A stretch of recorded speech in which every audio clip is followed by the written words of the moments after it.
Ouvrons donc ces principales manchettes de l'info de notre pays avec la lutte contre le coronavirus. Des dizaines d'individus interpellés dans le nord de la Côte d'Ivoire. Qu'est-ce qui s'est passé? Bonjour à tous d'abord. Il faut savoir que ces personnes qui ont été interpellées aux frontières nord de la Côte d'Ivoire ont essayé d'entrer par des voies non officielles, ces voies qui ont été prescrites par l'État de Côte d'Ivoire dans la lutte contre le coronavirus. En plus de ces voies, il y a aussi des postes de contrôle qui ont été installés. Ces personnes, qui sont au nombre de 31, il faut le préciser, ont essayé de passer par des voies non officielles. C'est pour cette raison qu'elles ont été interpellées. C'est ça qu'il faut donner beaucoup de moyens à nos gardes au niveau frontalier. On a évoqué ça plusieurs fois dans Matin Bonheur. Bien évidemment, et c'est le Soir Info qui en parle. Et à lire aussi dans ce quotidien aujourd'hui, si vous le permettez, un établissement sanitaire qui est privé, qui a été fermé dans la ville de Goïtafla pour non-respect des mesures barrières contre la Covid-19 et aussi des grèves des agents administratifs dans les CHU, hôpitaux généraux et centres de santé depuis le mardi 19 mai 2020. Les meneurs activement recherchés selon le quotidien.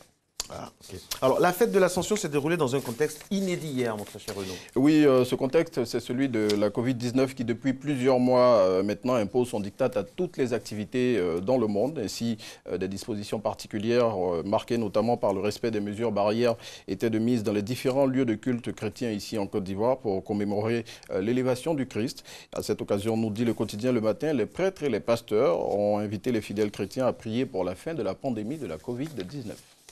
Ok. À quelques mois de l'élection présidentielle, l'expression décrypte le nouveau code électoral. Oui, adopté par l'Assemblée nationale le mardi dernier, le confrère dévoile ce que dit le nouveau code électoral concernant les élections présidentielles, législatives et municipales. Il indique notamment ce qui a été arrêté au sujet du convoyage des électeurs, révèle que tout change sur des points tels que la promotion du genre, le remboursement de la caution ou le parrainage des candidats pour la présidentielle.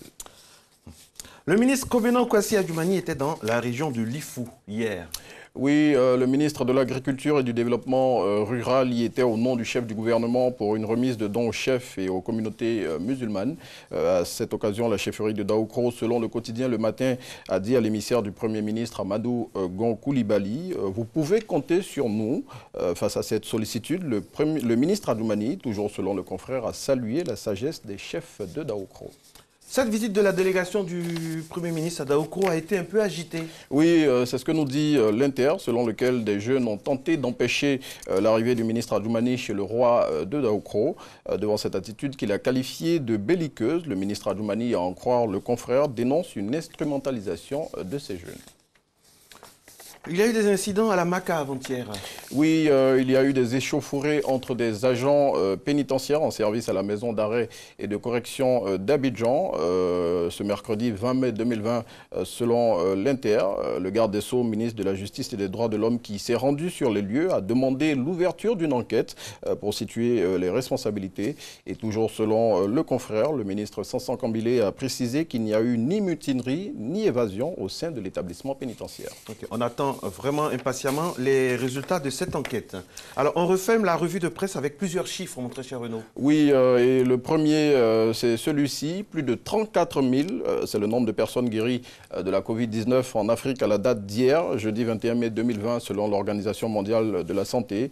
À noter aussi que plus de 95 000 cas de coronavirus, cas de contamination au coronavirus ont été recensés à ce jour sur le continent et 2 995 personnes en sont malheureusement décédées.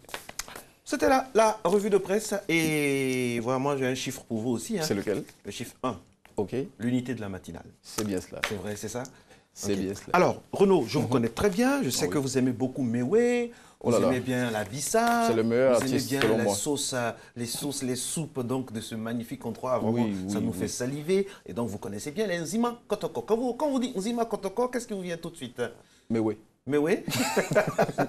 Oui. Mewé. Mewé. Oui, c'est vrai, il y a Mewé. Mais sachez que plusieurs institutions régissent les Nzima Kotoko en Côte d'Ivoire, dans la hiérarchisation de ce peuple, ça s'articule autour de 7 grandes familles. C'est ça qui forme le socle des Nzima. J'en ai entendu parler. Je prononce bien Nzema. Nzema. Nzema. Oui, Nzema. Je suis un peu Nzema aussi, grâce à mon amour pour Mewé, incommensurable d'ailleurs. Moi, c'est par un moment aussi, Annie, côté Annie, on a un peu Nzema aussi. Ah, ok. Nzema. Moi, j'aime la beauté des femmes Nzema. Elles sont noires, de noir des naturel. dents blanches, elles sont jolies. Quoi. Comme toutes les femmes de la Côte d'Ivoire d'ailleurs. Naturel. Non, mais pour le moment, on parle des femmes les femmes musulmanes. Vraiment, elles sont bien. Alors, on va découvrir un peu ces familles-là. Quelles sont ces familles et leurs symboles? Que pèsent-elles au sein du royaume d'Enzema?